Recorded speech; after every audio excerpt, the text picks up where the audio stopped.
Hey there, everybody. P. Pardo here from Comic Book Users. Welcome to another episode of the show. Another look at Warren Magazine's inside the cover of Creepy issue number 19. This issue reveals the mark of the beast. 40 cents. Can you take a guess what year this is from? This is from 1967. Wow. It's amazing, like, when you get, like, a magazine like this, comic like this, book like this, right, from so long ago, and yet the pages are still relatively white, in pretty good shape, no real tears. I mean, this is probably something that was bought and read and immediately put away somewhere safe. Now all these years later, falls into my hands, still in really good, very good, actually readable condition, and I only paid a few bucks for it. So Creepy, March number 19th, 1967, only 40 cents. That is the cover price. All right, so let's take a look here. Creepy's Loathsome Lore. There's always, like, the inside cover's always got some cool stuff. And then you've got editor and publisher James Warren, assistant to the publisher Richard Conway, art direction Brill and Waldstein, cover Vic, what is that? Cover Vic Prezio, lettering Ben Oda, contributors Rocco Mastroserio, Jay Tacey, Roy Krenkel, and Al Williamson. So published number 19, March 1968. We got Mark of the Beast. We got four main stories in here. Mark of the Beast, a bonus full-length story complete in this issue with Carmilla. Of course, yes, Carmilla the vampire. Monster Work, and Eye of the Beholder. So I'll just kind of take you through some of this stuff here so you can get a little flavor for what some of these Warren magazines had. There's Dear Uncle Creepy, so there's your letters page right off the bat. Then you got Mark of the Beast, an adaptation of a story by Rudyard Kipling. And here we've got, let's see, who drew this? Does it not say who drew and wrote this? Yeah, it's got nothing listed here. But anyway, this is an old Rudyard Kipling story. All right, Mark of the Beast. So there we got a guy who's in the military, right, who's got this strange marking on his chest, right? So it takes you through that whole story here. Some of you who are into these old Rudyard Kipling stories with the undead and zombies, that's kind of what this one's all about here. Pretty good, cool artwork here. All black and white, obviously. We got some zombies coming into the tail here on the next page, right? Or a zombie, I should say. Someone there you go. And then on to the next story. We've got the Carmilla story. But before then, we got some advertisements. Venus Flytrap. Magic Lantern throws huge image on the wall, right? Only what, $1.99? $6.95. The projector, $6.95. Then you got the Carmilla story. Oh, my reader, take my hand and let me lead you into a story calculated to change your mind about pretty little blonde girls, right? So here, and again, this kind of also alludes to, again, this is 1967, alludes to a little, the original Carmilla story. Okay, and a little bit of, they got the vampire tale, a little bit of lesbianism in this story. They allude to it. They don't really get too close. So you got the two women who gets very, very close. One of them obviously is much more interested in the other, right? And, this about the Karnsteins and all that sort of thing. So this is a pretty cool story. It takes you through a good chunk of the magazine here.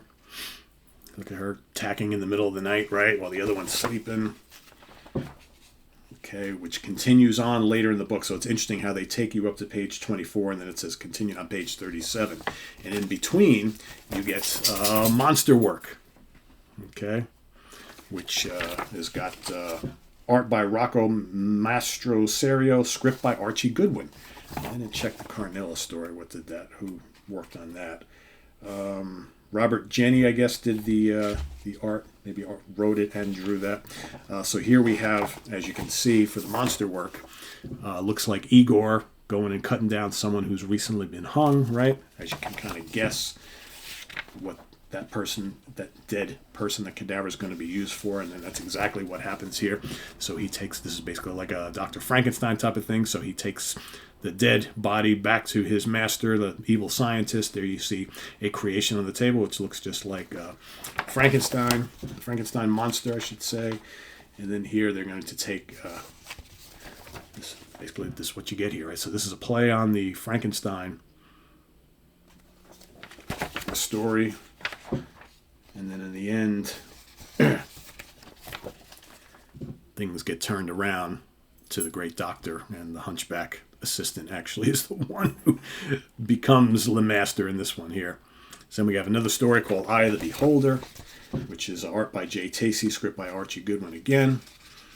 Okay, about a guy who loses his wife suddenly, and then he can't accept the fact that his wife is dead, and he goes to seek out someone who he has heard could possibly bring people back from the dead. You know, the whole be careful what you wish for type of thing, right? So he goes and seeks that person out, says he's going to, do exactly as he wishes, but then he slowly finds out that his wife does come back from the dead. How does he explain it? How does he deal with that? And then little by little he starts to notice some things with his wife that aren't really what they seem. And as he sees her reflection in the mirror, he sees that he is walking around and talking to, obviously, a dead corpse, right? So interesting stuff there. And then we continue back with the Carnella story, right, as we mentioned before on page 37. So that kind of takes us through the rest of this story and this kind of tale of vampirism and whatnot. And that goes on all the way to the end of the book here. Some, actually, Malarka, Karnstein, all right, some cool imagery here. And some spots you have a lot of dialogue, others not. Okay.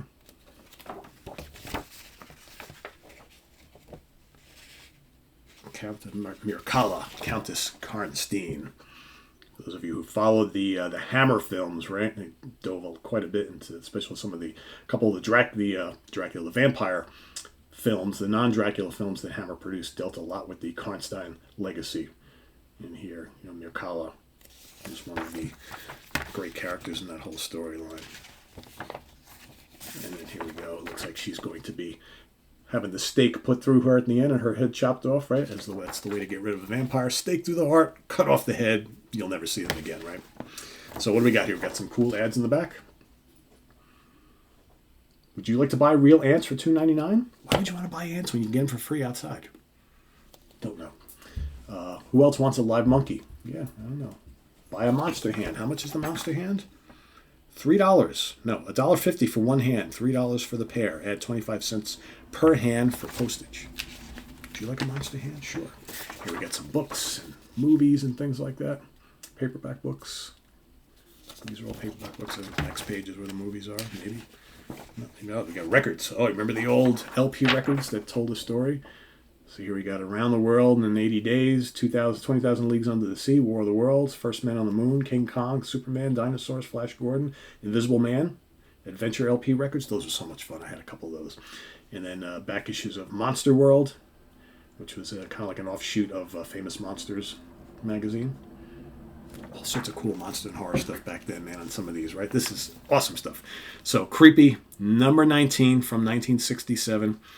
This issue reveals the mark of the beast, right? So let us know what you think of this particular issue down in the comments below. If you have it, let us know what you think. If you've never checked it out, maybe you want to go find yourself a copy of this out in the wild.